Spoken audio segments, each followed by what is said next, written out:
hear the howl of a beast somewhere. It cries ceaselessly. Is it wailing out of hunger? Or... They're being itchy-twitchy. Did they get up? Awake at last. I would have been a tad bit disappointed if you croaked on us. Fresh morning. This is Cain, the bus driver. It's not morning, but I could guess it's refreshing. How do you feel, Dante? Well, Tick-tocking like a clock. Some language barrier this is. You may call me Virgilius. If you can understand what I'm saying, give me some kind of reaction, Dante. I gave him a quick nod since he didn't seem hostile. Good. At least your hearing is functional. Let's ride, Karen. Now departing. Vroom vroom. There was a heavy roar and vibrations, as though they echoed from the bottom of a deep mire.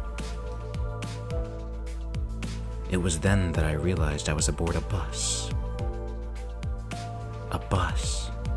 I can't be sure if I've ever ridden such a vehicle in the past. Do you remember who you were? I shook my head to say no. I'd been reminded that my head was now a clinking mechanism. I suppose you want your memory back. Am I right? I nodded. I sure feel like an idiot. Smooth as it gets.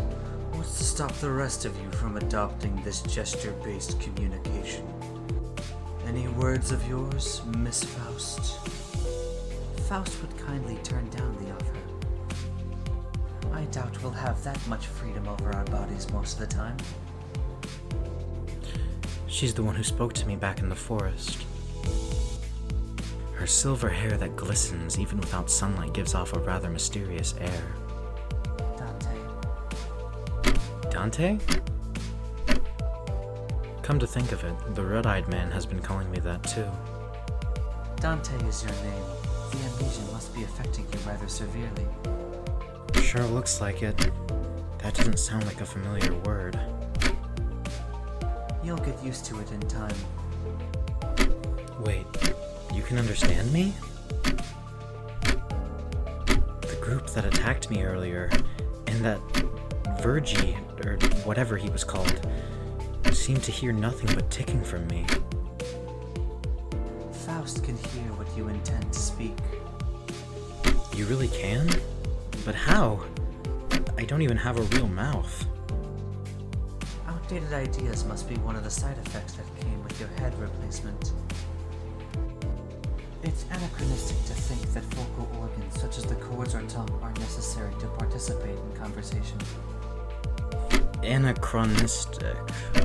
Right. Never considered that. You can limit the recipient of your words to one person, or choose to speak to everyone at once. A little clarification. When I say everyone, I'm only referring to the sinners. Sinners? The people who have taken seats behind you, and the ones who fought in your steed until moments ago. Watto! So thou art the final piece that completes our journey's cast. How I've yearned for this moment. Say, pal, where'd you sell your old cranium off? So it was you. Thanks for putting my spine back into one piece. Were you a surgeon or something in the nest? Everyone quiet. Nothing is more displeasing than to hear a choir of noises. I suppose you all owe them a brief introduction. I'll give you time to make yourselves known, starting with the closest one. Go on. Why is it always the ones in front that go first? I'm sick of taking any sort of lead now. I heard you were gonna be our boss, or... yeah, our manager. Manager? Yep, which is why I was real curious to meet you and... Forming the right sentences is tough work. Don't know what you did with your old head, but I guess everyone has their story. I'm Gregor. We're in this together, Manager Bud. Gregor. This sinner is relatively easy to handle in terms of personality. However, an upsurge of emotion or a sudden change of environment may cause parts or the whole of his body to transform into insectile, notably akin to a carapace, resembling that of the tissues. If you do not wish to be a rude manager, not that you're obligated to be nice, we recommend keeping your facial expression in check so that your disgust is not visible to him. He sometimes uses cynical language, but he can still be reasoned with. And you can get around him without much difficulty as long as you learn the knack of it. Greg, they aren't just your bud or pal. You're talking to the person who will make us filthy rich. Greg? Rich? What's that about? Let's see, what's better? Dante, don't mind me if I call you by name. You can call me Roja. Rojan. The unfortunate traits of being Backstreet's born are apparent in this sinner. She loves money, gambling, and betting, so it is advised to pay close attention to her as the manager.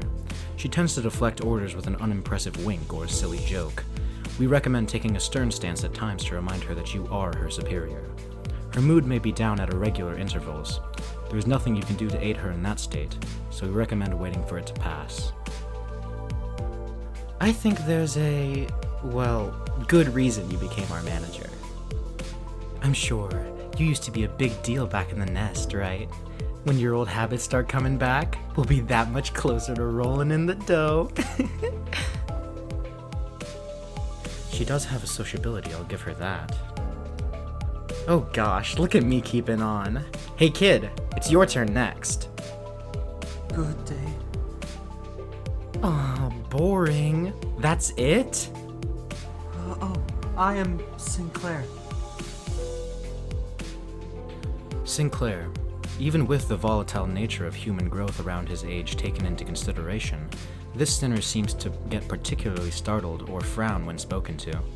He isn't used to real combat at the moment, meaning that he may struggle to keep himself together at the sight of something as mild as spilt innards at first.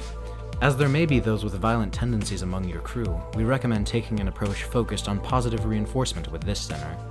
He appears to possess a murderous gaze that he himself isn't aware of.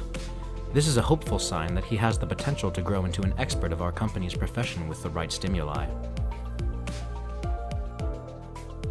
This boy looks awfully unnerved. Did he even join this company of his own accord?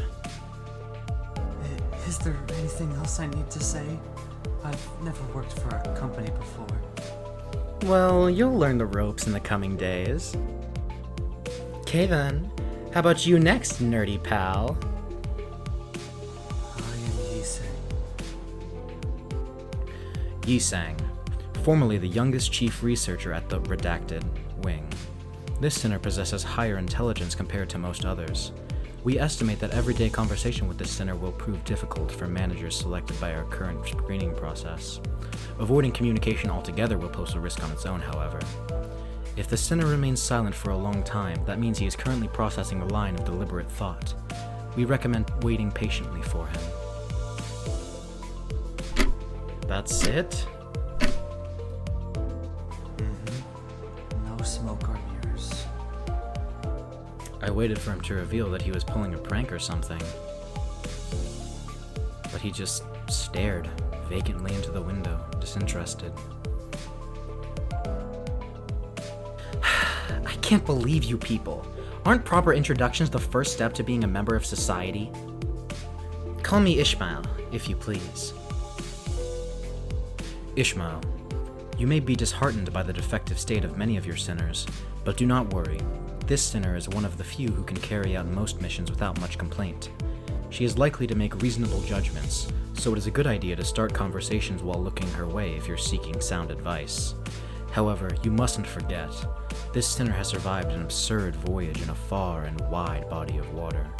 Her patience may run deep, but once you take a wrong turn with her, it'll be a difficult task to regain her trust. I heard you glued our bodies back together from pieces. I look forward to working with you. She gave a polite bow before returning to her seat. Although she emphasized sociality, she didn't feel like the most amicable sort. Sorry to disappoint, 'cause I don't care too much for fitting in. Name's Heathcliff. Used to be a professional wrecker for property and people alike. Heathcliff. This sinner prefers to take action rather than wait for logic to dictate his course. His thoughts and feelings are blatantly visible in his demeanor, and he has no intention of hiding them. His brashness may cause headaches or physical injury leading to a headache in the process of forming a relationship. Please do note that this is not an indication of serious damage to the sinner's thought process. If his fit of rage persists, please contact the Human Resources Department. Once you realize that he is the type that tends to be simple-minded, you'll have an easier time handling him. Not under anyone's orders, mind you. I only did it to buggers that got on my nerves. So you'd better watch it. I'm deathly allergic to cocky gaffers who think they can boss me around. I don't think I've done anything to give that impression yet. 'Tis my turn to speak. I am Don Quixote. Don Quixote. There's no sinner that can outmatch this one's level of passion if we were to measure it. An avid aficionada of all things fixer, she adorns herself with a variety of fixer-related merchandise. They won't affect her performance in combat one way or another, so there's no need for you to restrict her from keeping her decorations. She is deeply immersed in the role of a righteous fixer, hence the exaggerated mannerisms akin to those of an actor. Has such a thing ever existed, really? It's advised to play along with her for a smooth mission. I am a fixer who shall sprint for the dream side by side. A pleasure to have thee. A fixer? That definitely feels like a term I used to know. Dost thou wish to know what it is? I can answer thy question. Fixers are protectors of the city. Perchance thou mayst struggle to remember the city. 'Tis... I believe I said this was for brief introductions. Don't make me say it twice. Next. My name's Hong Lu. I hope we can get along well. Hong Lu, a sinner who had lived an affluent life before becoming our company's asset. As such, he has a certain admiration for a free life. But occasionally he may make ignorant and unsavory questions in regards to the food cooked by a certain other sinner or other aspects of the low lives, lowly culture. This can cause significant irritation for the other sinners. However, it is important to note that no sarcastic undertones are contained in his curiosity-driven inquiries, so it is ill-advised to let them get physical over it. Wow, and look at you. Isn't that a fascinating head there? A popular model these days, I suppose? No, this isn't that kind of... It's not of my interest, though. The hell's wrong with your attitude? Heathcliff looked to be just moments away from swinging his bat, but when he realized the red gaze laid on him, he grunted and sat back down. It's Ryoshu. Ryoshu. As they say, every person has their own creed, and it's only right to respect it as the executive manager. But with some creeds, you will have difficulty in even simply pretending to sympathize. You will have noticed that the sinner in question is a silent chain smoker whose eyes shine with a euphoric gleam only during battle. She believes that senselessly destroying the enemy's heads is an uncultured act and a step backward for art. Caution. This sinner's background is one that even our company may have trouble handling. It is advised against making her breed personal resentment towards you. Sure, it's nice to meet ya.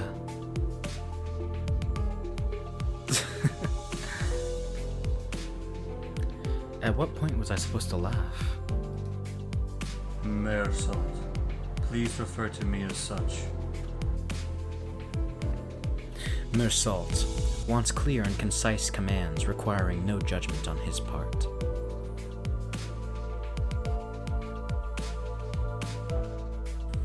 You're pretty polite. This isn't anything special. I'm simply behaving normally. I'm almost touched. Merci. Yes. It felt as if something were gravely amiss with him, but I can't seem to pin it down exactly.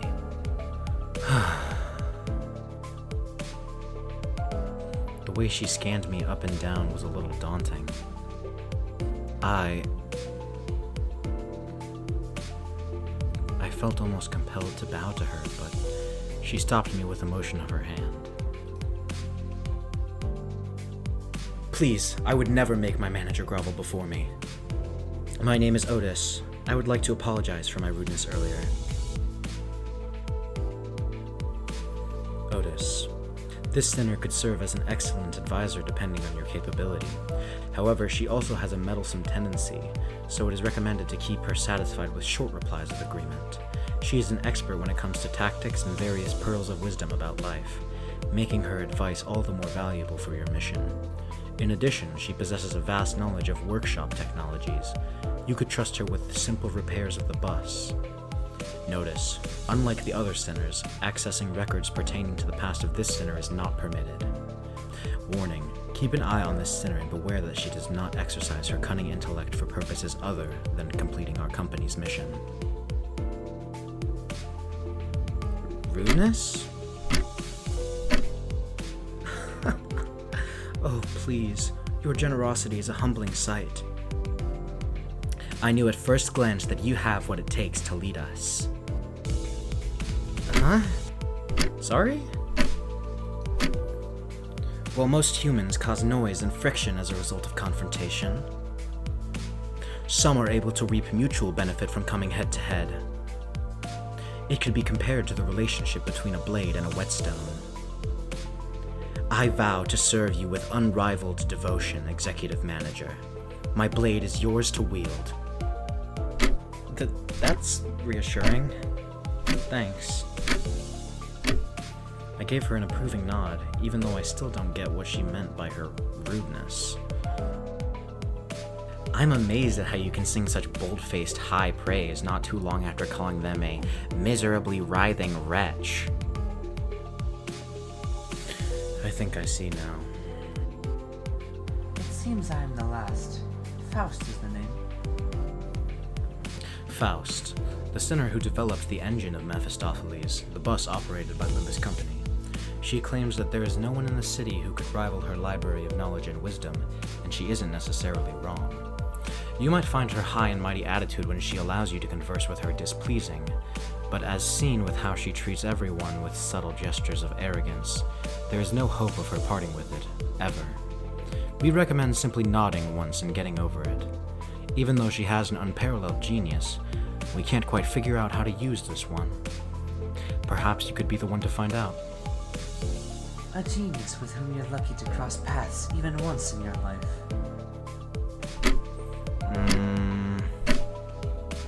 Sounds like you aren't convinced, Dante. Well, it's fine. You'll come to learn, all in due time. Learn what? That Faust is indeed a brilliant mind. When a proverbial tree falls, the fact of its sound cannot become truth when the outside observer fails to recognize it. Okay.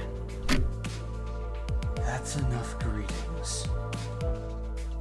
Dante, let me explain your new occupation.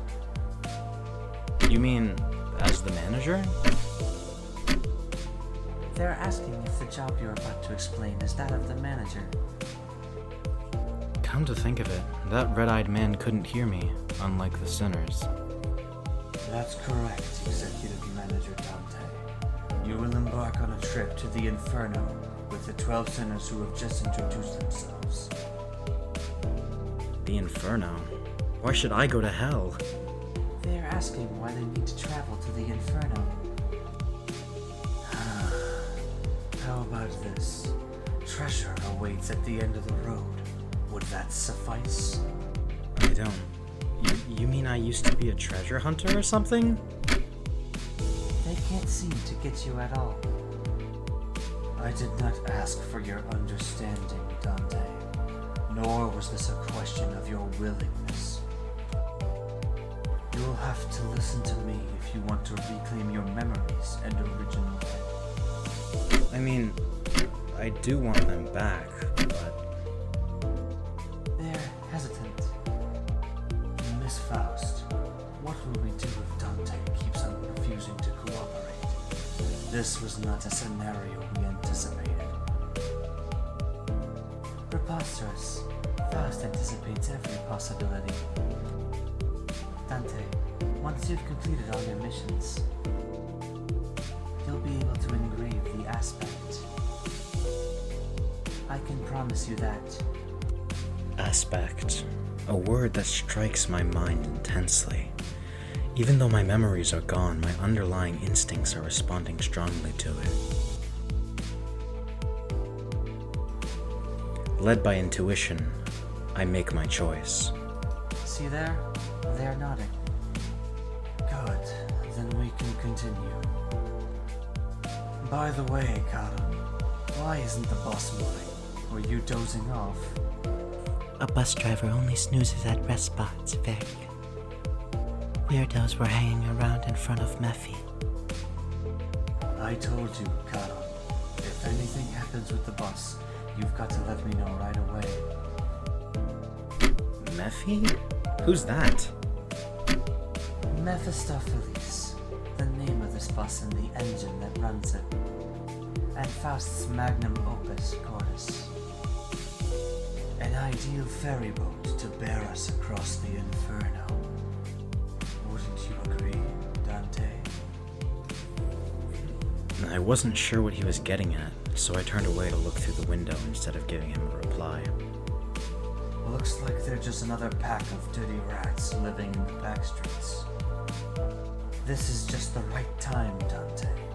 They should make perfect targets for practicing your command. Dante, I skipped over many details during our first battle. We were short on time, after all. However, we'll be slaughtered frequently if no improvements are made to your strategy. And in turn, you'll have to endure senseless pain over and over again to revive us. Pain? Revive? You mean what happened earlier was... Yes, we were brought back to life because you turned back the clock. I don't believe that much is necessary, Miss Faust. Save the chatter for later. Sinners, off the bus. Allow me to elaborate on combat.